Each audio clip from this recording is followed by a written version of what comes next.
Good evening, everybody. It's 6 p.m. in the East, 3 p.m. in Southern California. And one of our guests tonight will tell us what time it is in Glasgow, or whether that's how you pronounce it. Thank you for joining. This is 2 tonight. I'm Mark Halperin. And, it's in a day, there's a fair amount of stuff to show you, a lot of good sound bites and news. And it's a beautiful mosaic, a beautiful melange, a tasty jambalaya. But there's one thing that happened today that my sensibility is drawn to. So that's Donald Trump at the Fed. We all had high expectations for those who like political theater that this field trip would be the mother of all field trips. And it was. And there's one moment in particular that I find just delightful. So we'll talk about the president's trip to the Fed, latest on Epstein, and a few other interesting things. Fallout from the president's deal with Colombia. The FCC just approved the Paramount deal. Wisconsin governor, Democratic governor, announced he's not going to seek re-election. That's a big deal. The death of Hulk Hogan, with particular resonance for MAGA after his extraordinary speech at the Republican convention. And, well, that's pretty much the big stuff. So we'll get to all that with our guests. Katy Balls, the Washington editor of the Times of London, and Ian Smith of Navigator Research will both be here in a moment. I will say also about the president, and again, there are things I say about Donald Trump that are positive in the context of his being a great political athlete. Said before, he's the best television producer ever to be elected president.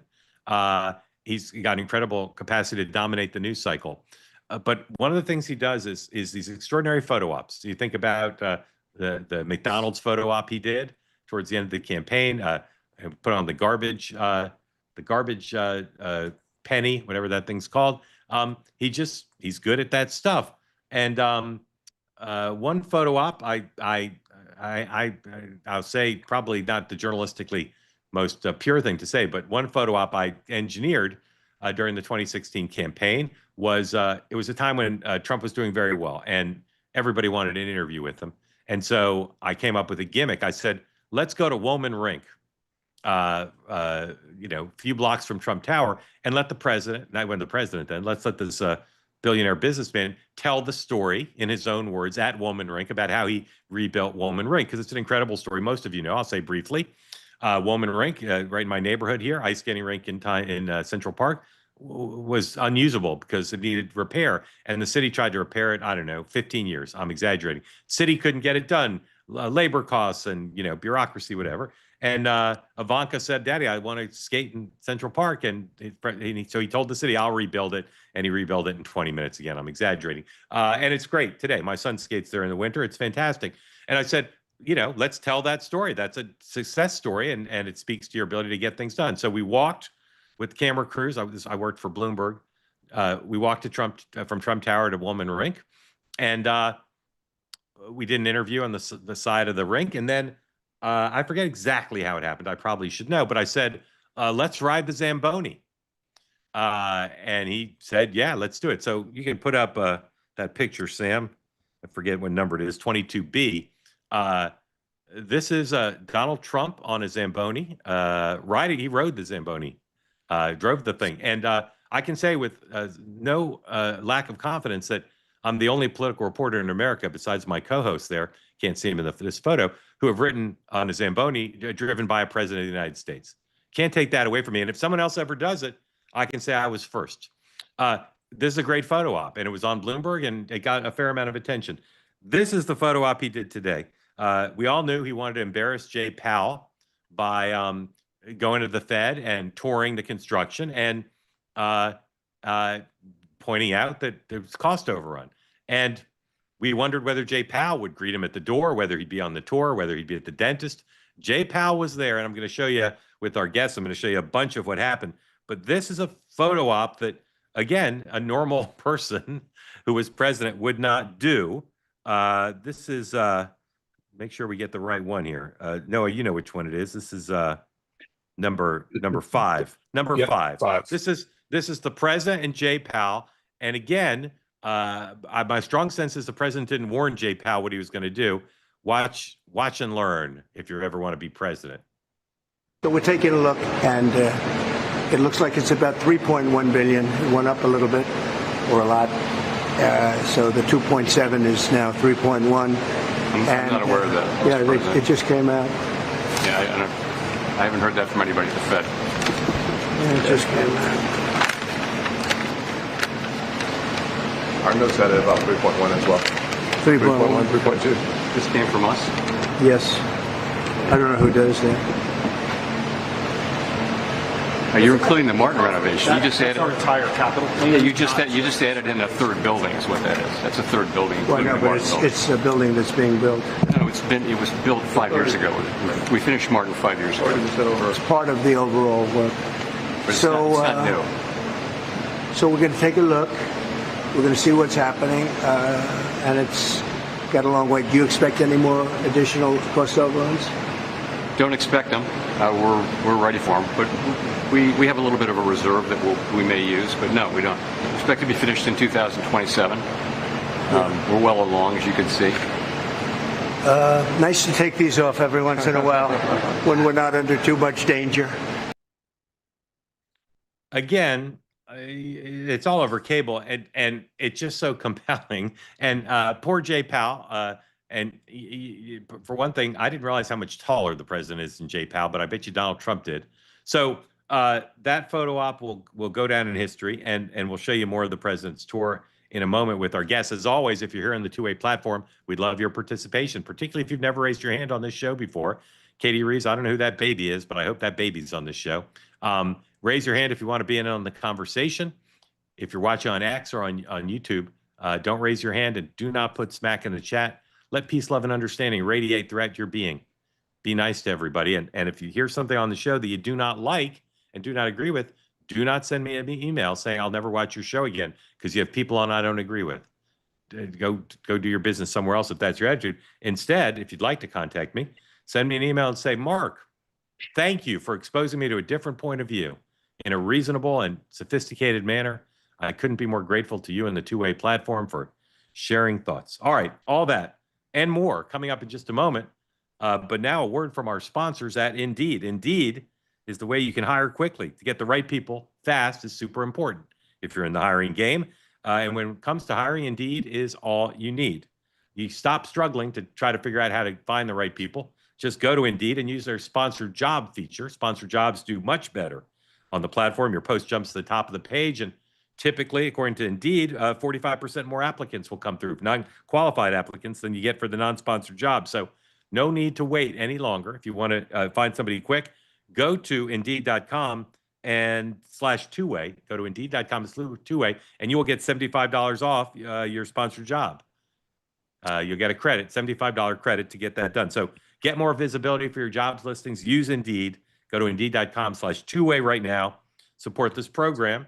Because the folks at Indeed, they have that metrics, they have analytics, they know exactly what's going on. So if you go to Indeed.com/two-way and you apply for your $75 credit, they'll say, my goodness, Mark Halperin's an effective spokesperson for two-way, for Indeed rather. So do that now. Again, Indeed.com/two-way. Terms and conditions, you'll believe it or not, apply. If you're hiring, Indeed is all you need. All right, we're going to talk a ton about the president's extraordinary day with Jay Powell and the Epstein matter, which some of you are still interested in.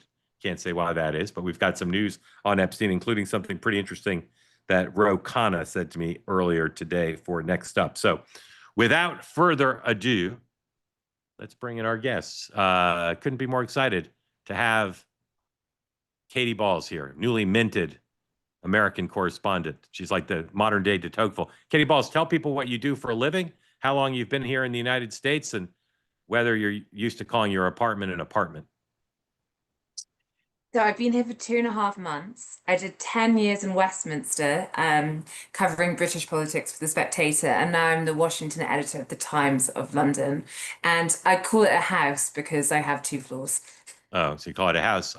Let's see, what else? What do you watch when you're watching Breaking Bad? What's that device you're watching?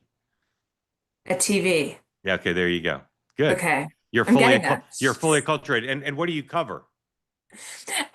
So in British journalists tend to be a bit more broad than specialized American journalists. So we cover American politics, the White House, and DC, MAGA, the Democrats and so forth. I'm really meant to be across everything and giving it a go. That hot DC restaurant called, is it called Butterworth? Is that what it's called? Yes, Have you already yes. eaten there? Yeah, my editor called me up the other day saying I would be getting a plaque there soon, in part down to my expenses, Uh, of the number of times I have been there. so you've been They there a lot. recently, Yeah. yeah, quite a few. It's Okay. well, it's co-ran by a fellow Brit, so Yeah. And do you have the bone marrow when you go there? I actually had some bone marrow there last night. Yeah, I also How tried the duck. did you fancy the bone marrow? I did because it reminds me of a restaurant in London called St. John's Smithfield, where I had my wedding, which is the original bone marrow restaurant, and I think where they got some of the inspiration. What neighborhood is that in? That's in Clerkenwell, so it's central, but a little bit to the Yeah. north. All right. Well, Katie, we couldn't be happier here. And if you need any help understanding our byways and culture, Ian Smith is the man to help you because Ian, as you can see, is a New York Yankee fan and he bleeds American red, white, and blue. Ian Smith has been here before, but Ian, for those who don't know, including maybe Katie, tell everybody a little bit about yourself, how you found yourself here on Two Way tonight. Hey, how's it going? I am a Yankee fan. But I'm from Queens, New York. It's a problem in my family, but we'll go over that later. All right. Now, let me just stop you one second. Katie, when Okay. he says Queens, New York, you say Queens in the house. Okay, That's how we roll here in America. Yeah. Ian, I'm Queen's in the learning. house. And we don't mean the Queen, we mean Queens. Ian, go ahead. I'm director of polling and analytics for Navigator Research. Yeah. Katie, Ian is a fantastic source for American journalists. He leaks like a sieve. So we'll connect you too. Everything we do is Yes. public. Yeah. Really grateful for Ian for coming back. Katie coming for the first time. I can tell from her visage, she's already regretting it at least a little bit. But we'll see how things go forward. Now, let me ask you this.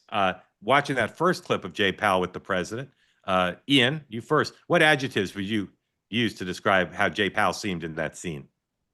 I would say surprised by the number, obviously. But that it kind of reminds me of a lot of like my professors, right? Like they hear one wrong number, they're gonna go correct it immediately, no matter the context.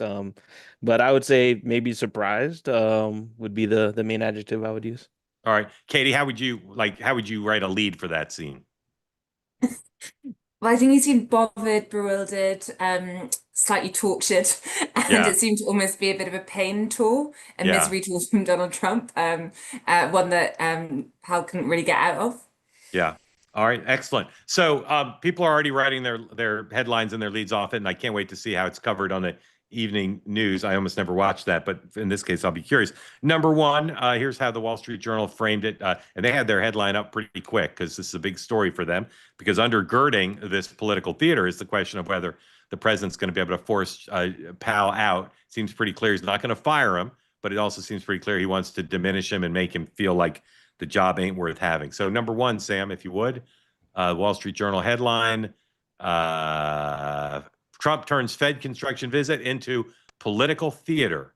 President makes rare visit to central bank to inspect extensive 2.5 billion renovation. His advisors have criticized, of course, the president did some marking up there by invoking another building. Here's another Wall Street Journal headline that the White House is either going to love or hate. I'm not sure. This is number two, Sam. Why does renovating the Fed cost 2.5 billion? Asbestos, height limits, and lead. Year-long project to overhaul the central bank building has run into multiple hurdles. And you saw the chairman in that one clip kind of playing it down, kind of saying like, we've got a reserve fund. Here is Donald Trump touring himself. Number three, as we said in the morning meeting, the guy loves construction sites because it's what he did. That was his job before. He's going to his construction site. So here's the president kind of coming into the construction. Number three. Is there audio on this? Because I'm not hearing any. Maybe there's not. There is. There is. Okay. We'll hear it from him in a moment. All right. Well, thank you very much, everybody. And it feels very good, actually, to be back on a construction site. All right. Here's the president talking with Powell about how if you're the project manager and you're over budget, you'd be, as sometimes people were on The Apprentice, fired. Number six, please. of construction sites, did you see mismanagement going on or funds that aren't? This is a Well, I different see a very luxurious situation taking place. Let's put it that way. And I was given a very nice tour by the head of construction. And, look, if you look over here, they're trying to open up the basement. When you open up a basement, first of all, it's the worst space. Always a basement is the worst space in a building. And it's also the most expensive space to build. And especially here because you have a water line. They're going down into the water, so they have to build what's called a reverse bathtub. The water has to be kept out. It's very expensive construction. So it would have been good if they didn't build it. Would have been good if they didn't do certain other things. If you look at the All right, let's dump out kind of of this. protection in the Let's hall, dump out have of you been this. able to get? And it's Sam, if you can pop Fox News up right away. Something Fed related is happening. Kevin Warsh, who desperately wants Powell's job, and my sources say is unlikely to get it, is being interviewed live by Brett Baer. Let's dip into that if we can, unless you tell me we can't. So I for some needed a reason. break from all this, but I've been lucky to be in the private sector last 11 or 12 years. I grew up in a town a couple hundred miles away from all the bright lights in the big city. This would be my way to do public service, but again, that's not my decision to make. It's the president's. Kevin, we appreciate the time. Great to be here. All right. We missed record most of his closes for audition. two of the I still don't majors. think he's going to get it. All right. Let's play. Can we play number 6? We played number 7, but can we play number 6 where the president talks about firing the project manager? Real estate developer, what would you do with a project manager who would be over budget? Generally speaking, what would I do? I'd fire him. Do you think this issue, Mr. President, gives you cause to do that? Well, I'm here just really with the chairman. He's showing us around, showing us the work. And so I don't want to get that. I don't want to be personal. I just would like to see it get finished. And in many ways, it's too bad it started. But it did start. And it's been under construction for a long time. It's going to be a real long time because it looks like it's got a long way to go. Yes, sir. So, Katie, if the president's project is to force Powell out, how do you think he's doing in general? And do you think today advanced his cause? Well, yeah, I mean, I think today, I enjoyed it when you say, oh, there's nothing, we don't want to get personal. Yeah. Having decided to almost, we didn't know until late yesterday that he was planning to even join on this tour. Yeah.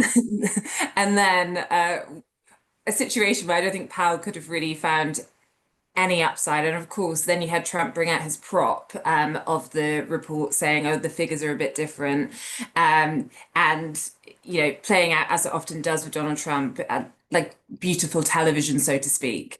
Often we see it more in the Oval Office when we see the international leaders going.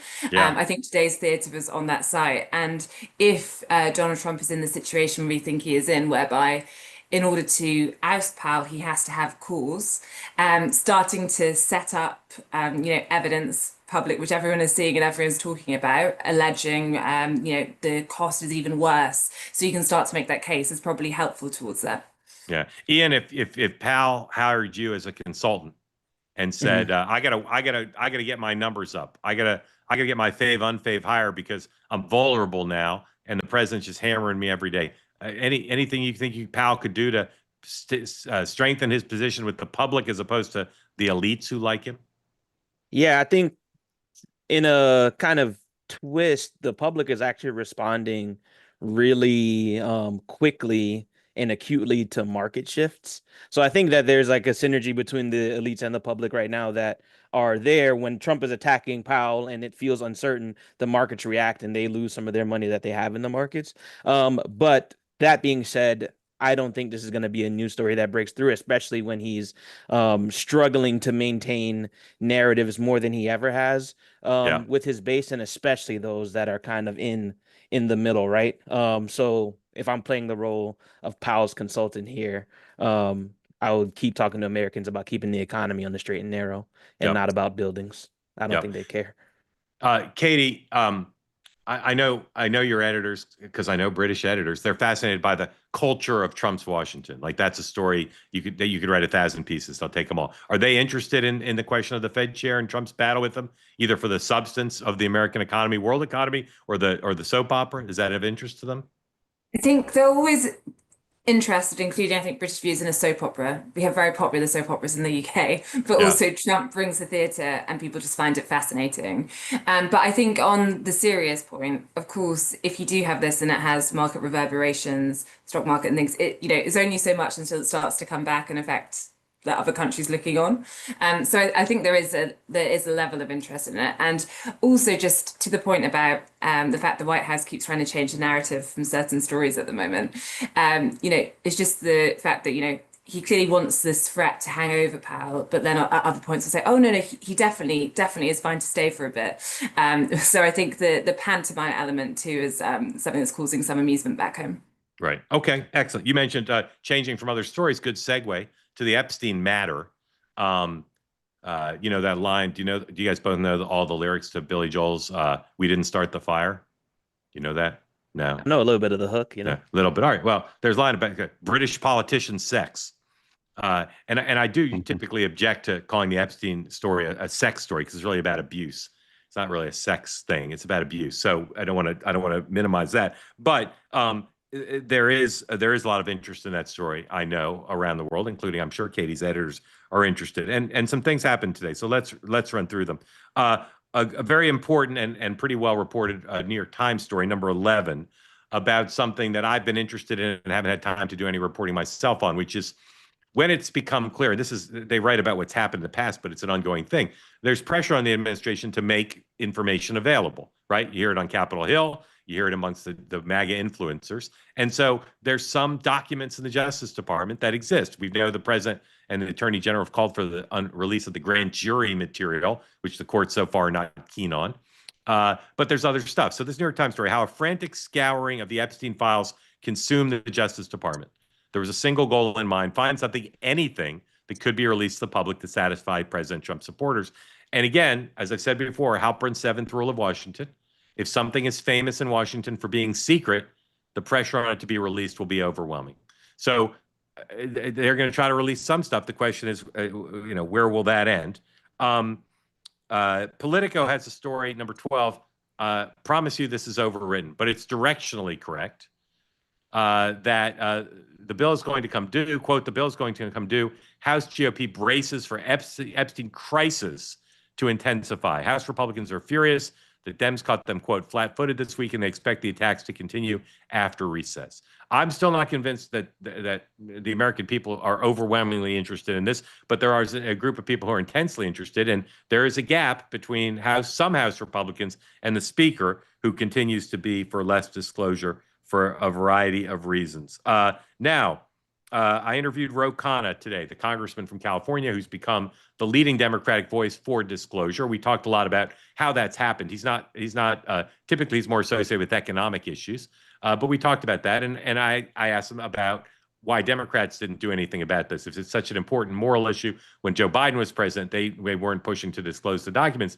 And then I asked him about Bill Clinton, because there are some Democrats I know who are worried that more, they may push for all this disclosure, and then there's more about Democrats and Republicans and maybe more about Bill Clinton and Donald Trump. And I think he made a little news. Here's Ro Khanna explaining why he's confident that he can push for disclosure without hurting the feelings of anyone in Chappaqua. There is this question of Bill Clinton. There's great suspicion among some that the reason the Democratic Party has not aggressively done this in the past is because of fear that this would be embarrassing or worse for Bill Clinton. How would you describe your level of concern that pushing for disclosure could hurt President Clinton?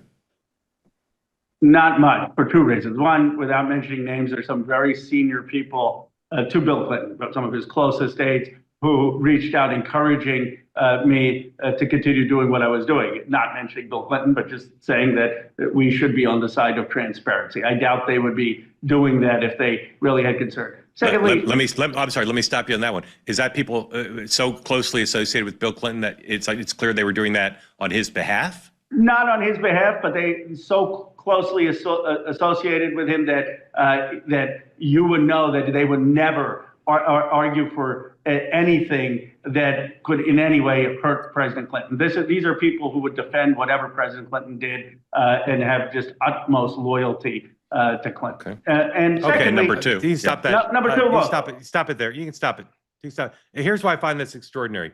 I've been saying for several days that I think the press search for things like the Wall Street Journal story about the birthday book, the Epstein birthday book, we really don't know about Donald Trump's relationship with Jeffrey Epstein. We know the roughest of contours. We don't know how they met. We don't know how often they were together. We don't know why Donald Trump flew on Epstein's plane when he has his own plane. There's a million things we don't know. The same is true of Bill Clinton, Jeffrey Epstein's relationship. We've seen some photos. We've seen some flight logs. We've seen a statement from the Clinton spokesperson about the terms of things. But we really don't know about their relationship in detail. So maybe that's in the Justice Department documents or not. That's what I have to say about that. So, Katy, where do you see this story going? Not where it is now, where it's been, but where do you see it going? One more thing that happened today is the Deputy Attorney General met with Maxwell in her Florida prison. As far as I know, nobody's reported anything about what they actually talked about. But again, where do you see things headed? What shoes will be dropping in what order at what dates? Yeah, well, I think first of all, it's not going anywhere, which is a disappointment to Donald Trump when you think about just a week ago, he was saying everyone's bored, it's boring. And he's obviously had to change tack on that. I think the fact that you had, Congress close on Wednesday, Mike Johnson saying, actually, we're not going to keep going in terms of having more votes, which seemed pretty convenient for trying to avoid a vote on releasing more information and so forth. Does suggest this is going to run all the way into the autumn, into the fall, and you'll have a situation whereby whether it is testimony from Maxwell, whether it is the Democrats and Republicans coming together, I think that is a situation where I think one of the problems with Donald Trump here is that now the White House and the administration is in a place where it's trying to say we are pro-transparency in some areas. We're going to try and give you a bit more information. But yet the expectations are just so high, particularly among parts of the MAGA base. Just a few weekends ago, I was in Tampa for Charlie Kirk's Youth Summit, and Epstein was the main thing on the stage. And I think partly because of the words of members of the Trump administration, whether it's before they took on their roles, they've really amped this up to the point. I think it's very hard to see what they could release that would mean that people stop talking about Epstein. I feel like there's going to be a sense it's never going to be enough. Yeah, Katy, it'd be so interesting. The Charlie Kirk thing was so brilliantly timed to get a sense of where things were. But that was when it was hot. It was not. You're right. It's not going away, but it was white hot. I wonder if Charlie reconvened the same 7,000 people today or this weekend, what their posture would be, because they were almost single-mindedly focused on that. Ian, where do you think this story's headed? I think that this is a unique moment where it's showing a lot of kind of what's happening in this new modern politic. And I think first and foremost, grassroots movements and this kind of decentralized outrage is overwhelming, right? There is no one spokesperson, as you know, kind of coming into this new media space. It is so widespread and people are so independent that there is no one person you can go to shut down a narrative. And in this very unique way, what Donald Trump is powerful at doing is two things. One, building trust with his supporters, and two, driving a narrative. He's been driving this narrative along with his supporters for 8 years. And what the story is he's hiding his hand, right?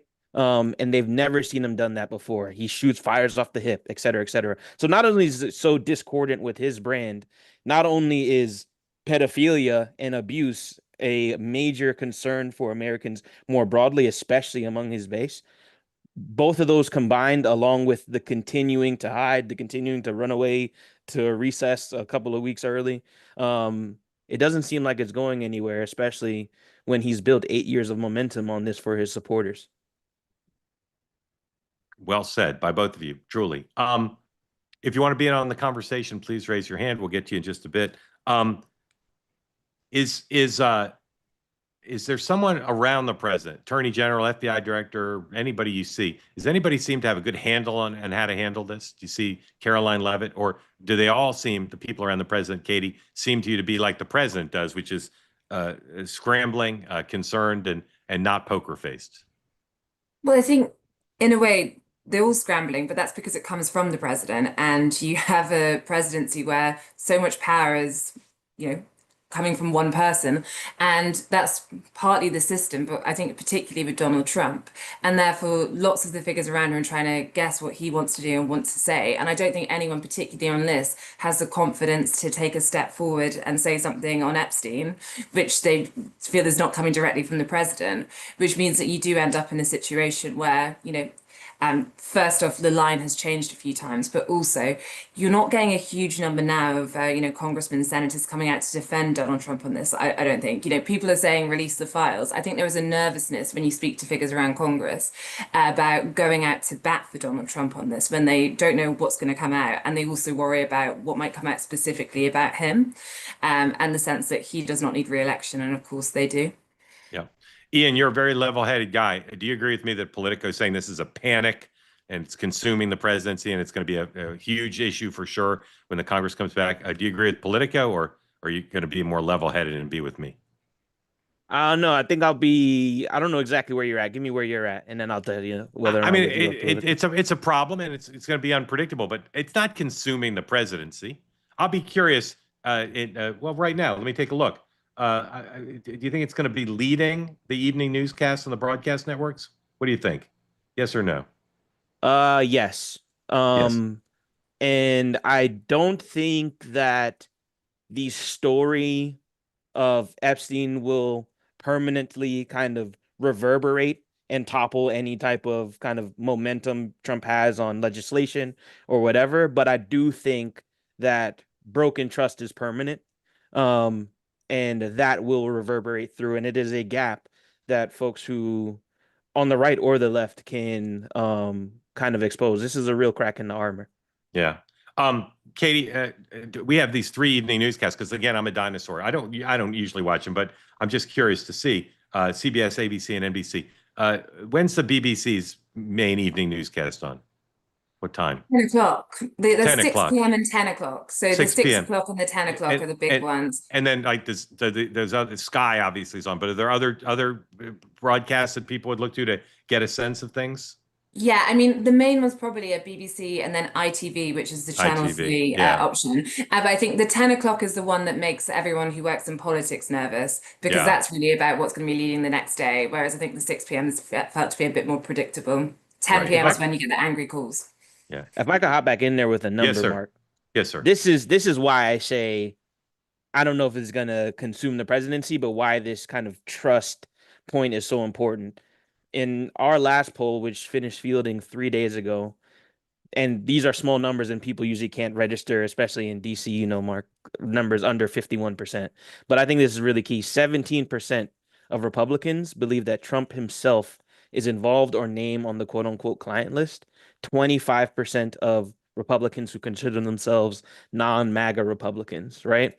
Those are significant portions of a base where on any other question I ask that has a remotely partisan tinge, Yeah, it's 50-50. they're totally with Yeah. it, right? Yeah. So this is a big deal.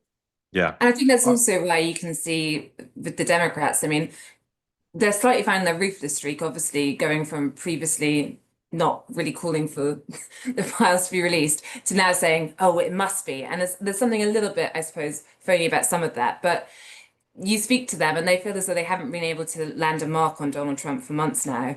And everything seems to just bounce off him. And this is the one area where they can see that he is visibly uncomfortable, which means even if they're not going to say, oh, we think this is going to help us hugely in the midterms, the economy is more important. The day-to-day morale issue is one which gives them a boost and makes Republicans unhappy. Yeah, brilliant. I'll go to your question in a second. I'll say you guys were more right than I was. 2 of the 3 evening broadcasts on the dinosaur legacy linear networks led with Epstein. I don't know exactly how they phrase it. They seem to focus on Maxwell as their main thing. ABC and CBS. I'll give you both one guess each. What do you think NBC led with? Didn't lead with Epstein, Maxwell. What do you think they led with? Take a guess. I'm gonna guess Powell. Powell, good guess. They're all doing Powell because I saw it in the teases. Not Powell. Katy. The merger. The merger. Yeah, it'd be funny if they did. No, Hulk Hogan. Oh man, yeah. Fascinating choice. I'm not sure I would have done that, but interesting. I'm gonna watch it later and see how they justify that. All right, time for your questions for Katy and Ian. If you use some American colloquialism that Katy doesn't understand, Ian will be sure to jump in, or Katie will go to Google Translate. You know, you can do Google Translate American to UK. So either way. Jeffrey, welcome in. Unmute. Tell folks who don't know where that handsome room is and what's on your mind for Katie and for Ian. Yeah, this is Jeff. I'm calling in from Chicago. This is my first time on since the election, so glad to be back. Well, welcome back. Thank you for being part of the community. Yeah. I guess my question is, Katie, you had talked about kind of like the drama in the theater, and I guess one reflection I've had over the last several months is that how did our presidency just get to the point where it's all about the 24-hour news cycle and who wins the cycle? And I've spent a lot of time over the past few months outside of the US. We have a second home in the Caribbean. I've been in Europe a lot recently. And just like getting out of the cycle has been like really refreshing in terms of not just consuming everything on a daily basis that tends to happen in the US. And so I guess my question is this something that's unique to the US and unique with Trump? Because I think that's part of his appeal and part of his desire to be in the cycle every single day so that everyone, whether they like him or don't like him, is thinking about him 24/7, as opposed to thinking about other things that are really relevant in the lives of the American public. So, I mean, do you see that in other geographies, or is this something that just happens here? Jeffrey, I'm going to ask you to explain just with a little bit more specificity this.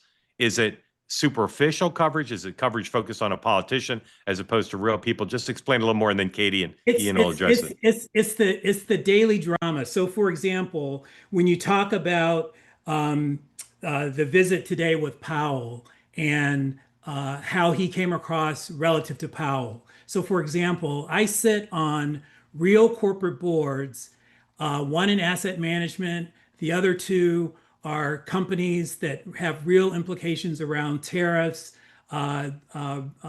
operations in Asia, Canada, and Mexico. So all this stuff around tariffs, they're also linked to the housing market and immigration and everything like that. So it's actually real for us. It's not just observing whether or not it's going to be taco today or whatever. So real. Jeffrey, I'll go first, and I'll acknowledge I'm as guilty of this as anyone I've ever worked with. The media, particularly the political media, covers politics the way they're interested in politics, and there's some audience for that. But it's a horrible abrogation of our responsibility. We should be focused relentlessly on the real lives of real people. Our challenge is to make things interesting, and make the important things interesting, even if that's a challenge. I fail as much as anybody because I'm interested in that stuff, but I couldn't agree with you more. It's a failure. Katie, you cover Boris Johnson's COVID cover-up as if it really mattered. How do you feel about Jeffrey's critique, and does it apply equally to other places as it does here? Yeah, I mean, well, Boris Johnson's COVID cover-up was also Partygate, which drove the UK truly mad. But I think I spoke to a few Americans saying, is it such a big deal? So the idea the Prime Minister was partying while other people were against it. But it did speak to a lot of anger in the country at the time. I mean, I think it's unique to Donald Trump in the sense that he obviously sees things from a television perspective in a way I can't think of another leader around the world who does. And therefore, he's also, the amount of time he spends speaking to the media and speaking to journalists is just pretty, unprecedented, or a lot more than I think lots of other politicians do. And I think it's because he's always putting out his own narrative, and he's almost flooding the zone, so you don't really have time to think about that, other things going on. And I think he's skillful at that. But I think generally speaking, obviously journalists do like gossip and drama, and that is something that we are naturally drawn to. But also I think in a world where we have more social media, where you have 24/7 media, where there's constantly things coming out which are beyond those bulletins we're talking about. The bulletins used to be what made the news in the UK, like what decide things. Now actually it can be a random video that's posted at 2:15 p.m. that everyone starts talking about. And I think that does mean that you have quite a non-stop news cycle, which it's harder to take a break from, so to speak. And then I think just on the point about, should we focus perhaps on the more serious things and the voters? Well, yes, but then you've also, always trying to work out how do you get people to want to read the things or watch the things you're doing. And I think there is just an interest when there is drama, which Donald Trump is a master of, which just brings you an immediate audience. As someone who's been covering Keir Starmer in the UK, who's a pretty dry politician, it is harder to get people interested in Keir Starmer than it is in Donald Trump, not just the different sizes of the countries, of course. Yeah. I'm going to ask Ian a related question, but Jeffrey, I'll just say something Katy made me think of. TV is different than what we used to call print. So there are plenty of Wall Street Journal stories about the impact of the tariffs and supply chains and how companies like you're on the board of are dealing with. I think because television is such a powerful force that it's easy to assume or sort of subliminally think, well, that's what we're covering is the soap opera. And the Journal will cover the soap opera, but they'll also cover the serious stuff. So I believe that if you're a consumer of news and you're interested in serious stuff, more than ever, it's out there available. And television, to answer your question about whether it's worse now, Trump certainly makes it different and worse because of the nature of how he deals with the world and the media. But it's been like this forever. And you can go watch movies from the 1950s about the press, and you'll see it's scary how similar it is, how superficial it is. I will say, not Katy's paper, but the tabloids in the UK, they're ridiculous. I mean, they are pure personality soap opera controversy. How do you pronounce that word, Katy? Which one? Controversy. Controversy. Really? I thought you guys said slightly different. I can't do it. Maybe Ian. I've become American. Yeah, that's what it's the problem. Pretty soon you're going to be speaking with a Maryland accent like I have. Conversive. I can't do it. Controversial? Ian. No, there's a different one. I don't know. Well, hold on one second. Let me just get Ian to respond to the general thing. Ian, if you were hired by NBC News and they said, we saw Jeffrey Perry on Two-Way and we want to do more serious coverage. We want our coverage to reflect the real lives of real people and the implications of government, corporate policies, et cetera. Could you do research to say how to do that, or is that impossible? No, I think you can. And I think part of what I do kind of on a daily basis is that. And I think what you're kind of experiencing here, Jeffrey, is when I'm talking to electeds or government officials, it's kind of a similar situation where the condition of human nature is connection, right? There's a reason why we're all here on Zoom looking at each other, listening to Mark instead of Mark GPT, right? And when you're able to deliver a story through that connection, that's how you land the policy payload with the story. And Trump knows that. That's why Trump is always putting together a compelling human story, whether it works for him or not, whether it's against him or not, in front of his audiences for the last 8 years. And we do the same with policy, right? If you're not able to talk about exactly how that tariff and that supply chain is affecting the person downstream, and if the first line is the kind of GDP implications and then going downstream, it's just going to be a less compelling story. It is less digestible. So you kind of have to work with that, right? I talk to a lot of electeds who talk in 5 acronyms at a time instead of talking about how Frank, who's working construction, is going to feel what the tariffs are doing, right? Jeffrey, what's the other thing you wanted to say?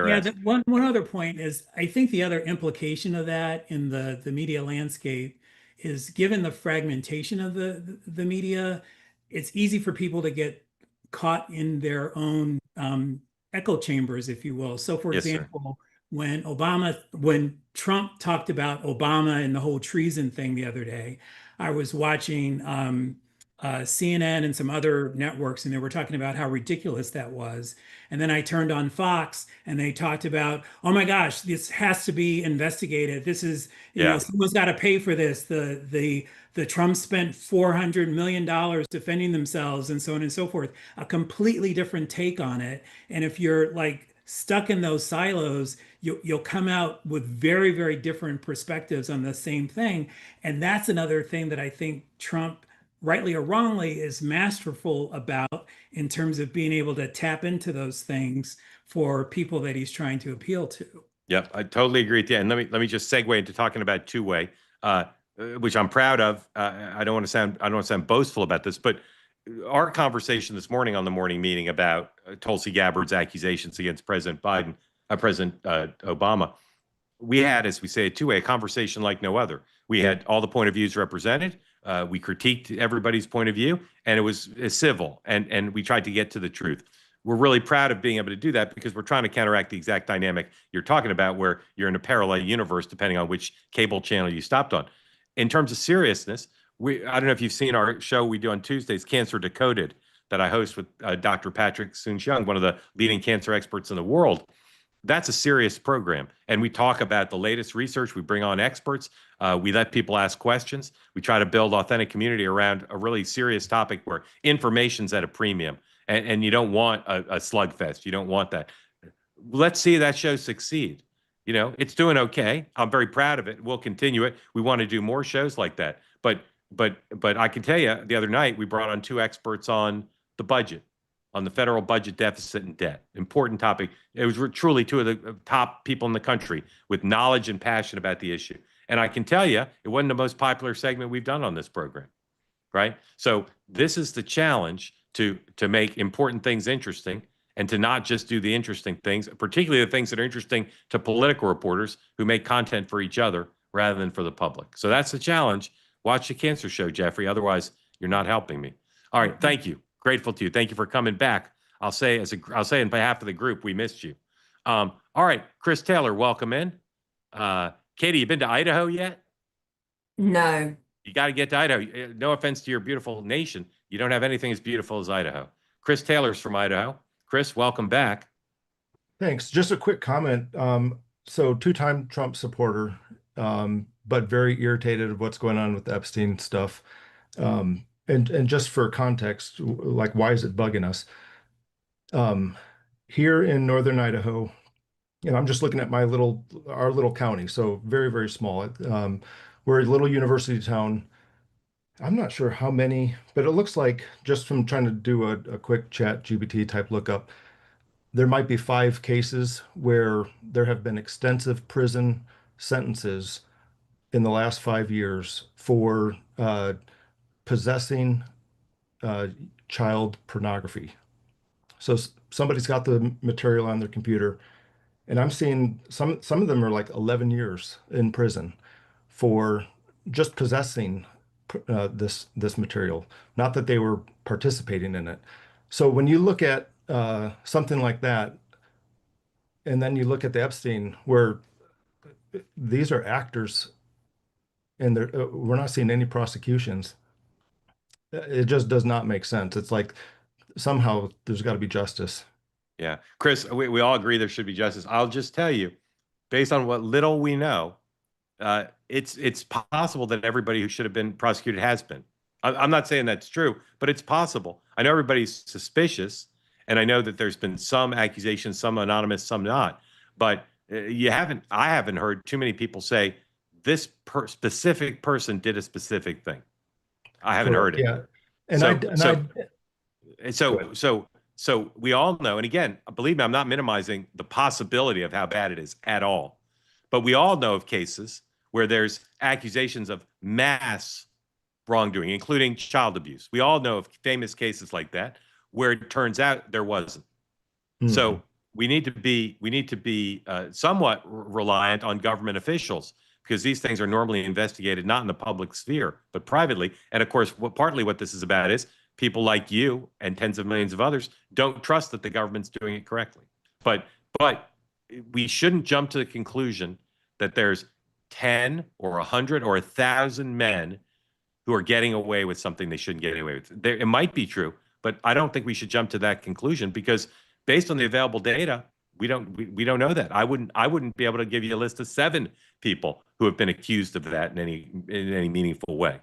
Correct. And just a quick, so the chat feed here lit me up last time when I brought the topic up, and I said, I don't want a list of everybody who's on that Epstein list. Like, I'm not looking for people to be outed just because they participated in consensual adult, even prostitution or whatever. Like, I don't want those names out there. That's not justice. Yeah. Where justice is if there was somebody molesting a little child.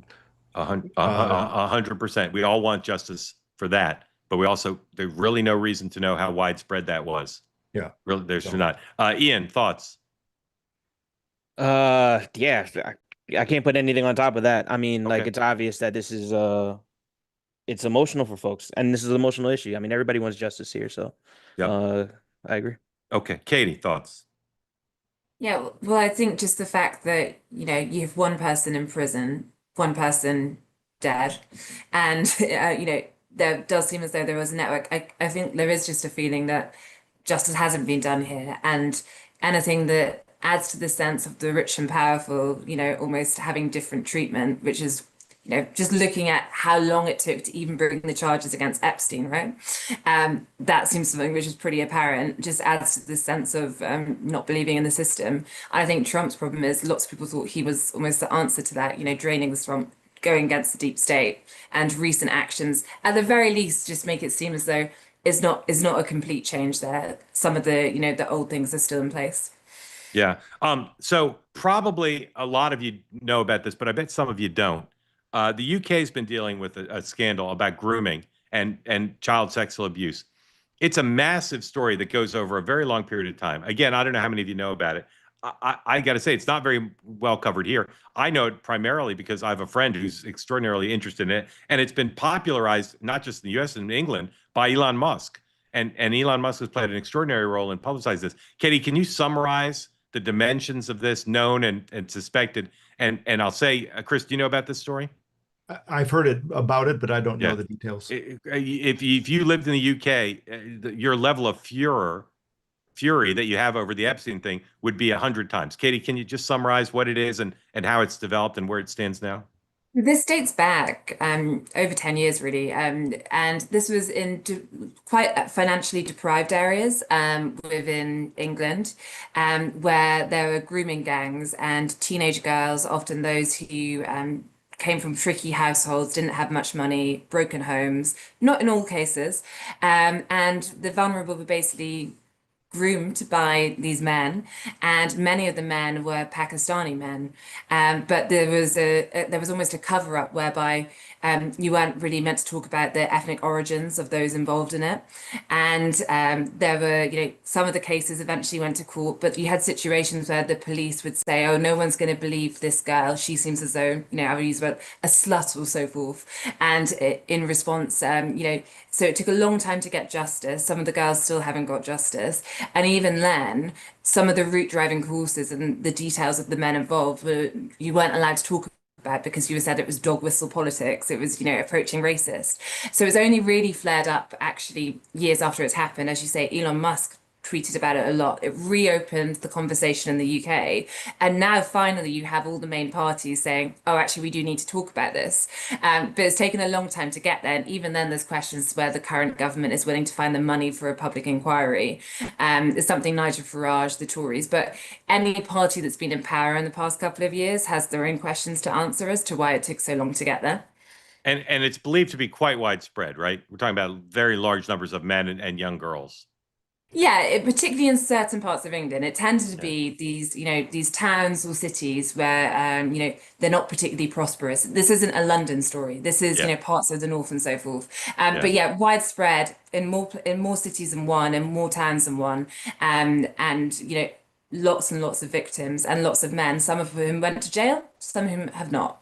Yeah. If you're a government official or a concerned citizen like Chris Taylor, you need to read about this as a case study to understand how a society could allow this to happen. It's just extraordinary, and it happens in small towns all over the world. But this one is quite extraordinary, and as Katie said, it's a tough thing to confront because of political correctness in the media and in the government, because of the origin of the men in these cases.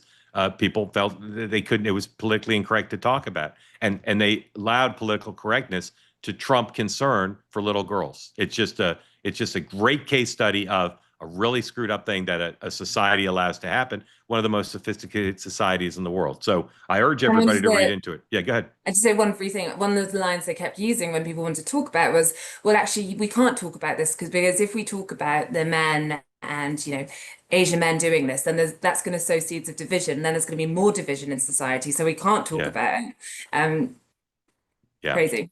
Yeah, and so that's a case of the Epstein thing's different, right? People didn't talk about the Epstein thing because they were elites protecting elites.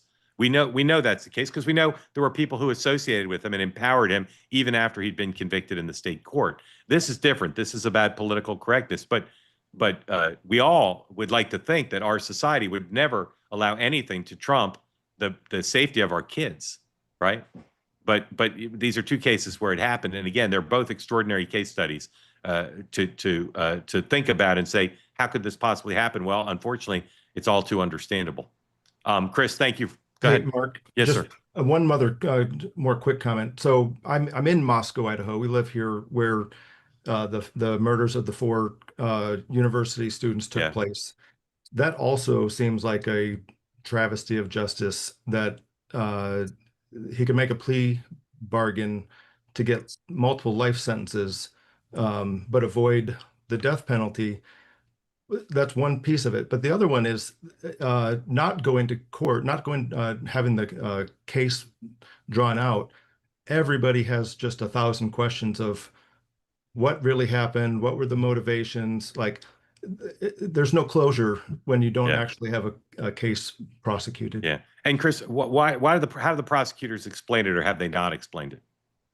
It was a very, very brief press conference. And essentially, I didn't understand. Yeah. It sounded like it was the easy way out. It was like, we got him to plead guilty. Yeah, I've read the stories and watched some of it, and I don't understand their position. I'll say also, if you have not watched the family statements, the family of the victims made statements in front of this criminal, go watch them. They're some of the most extraordinary human performance in a positive way I've ever seen. They're heartbreaking, but they're so tough. Those family members are so tough, and they prepared so assiduously to say what they wanted to say in front of this guy. So if you've not watched, we didn't play them here yesterday for a variety of reasons, but I strongly recommend, if you haven't watched it, they're gripping, and they're a testament to the power of the human spirit to deal with the grief in such a horrible situation. Chris, thank you. Very grateful to you. All right. And of course, very grateful to Katy for coming on. Katy, how'd it go? You tell me. I've had a good time. Thank you for having me. Ian texted me during the show and said, Katy's smashing and brilliant. That's what he said. Smashing and brilliant. Won't confirm. Smashing's quite a British term too, so that's good. No, that's what I meant. I know those are, we don't use those words. Ian, how do they say smashing and brilliant in Queens? It was tight. Tight. Katy, Yeah. you were tight. You were tight. What's that word everybody always says? There's another word people use on social media, and every time they use it, I forget it. There's some other word. Ian, what's the word people use? That's a great question. I don't know. No, it's like it's not spent. What is the word? I don't know. There's some word that means smashing and brilliant that people are constantly tweeting to me or texting to me, and I forget every time. Killing me. I can't think of it. All right. Thank you to Katy. Hope you come back. Thank you to Ian. We'll always come back because Ian's like a regular. We're going to put his name on the credits because he's here a lot. Thank you both. Very grateful to you. Thank All you. right. Let me tell you about some program information. Very important that I share. In moments, you can watch Michael Moynihan's interview with the author of Drop Dead. It's about New York City's going bankrupt in a very classic case. It's a recorded program, so you can't get on the Zoom platform and participate, but you can watch it on YouTube in just a moment. The Moynihan Report with Michael Moynihan. Tomorrow morning, 9 a.m. Eastern Time, the morning meeting will be here. And it's Friday, so we'll have winners, losers of the week and what to watch for. Right now, you can watch Next Up, my program on the Megyn Kelly Network. You can watch it on YouTube or listen to it as a podcast. My guest, Ro Khanna, the Democrat who's taken the lead on talking about the Jeffrey Epstein stuff and disclosure, as well as two of my two-way colleagues, Batya and Dan, who are amongst the hosts of the group chat. And we talk about a bunch of stuff, including I give them a little Trump quiz about which Trump cabinet or government official they'd most like to go to Paris with. You won't want to miss that. That's serious stuff. Jeffrey wouldn't approve, but everybody else might like that. And then my reported monologue is on my read of Donald Trump and his level of concern over the Epstein matter and why I do not think this is going to go away for him anytime soon, and why I think he's so troubled about it. Tomorrow, this program has already been recorded. It's a pre-taped episode we did this afternoon. It's about the Paramount Colbert CBS situation. Great conversation. As you know, while we were on the air tonight, that merger was approved. So the dynamics remain the same. It was a great conversation. I enjoyed it quite a bit, and I learned a lot from our two guests. So tune in for that at this time tomorrow. But don't come to the platform tomorrow at 6 Eastern, because I won't be here. I've already given at the office on that one, and I hope everybody who, if I won't see you on the morning meeting, I hope you have a great weekend, and I will see you on this program again live Monday, 6 p.m. Eastern Time. Thank you for being part of Two Way. Have a good evening. See you at 9 a.m.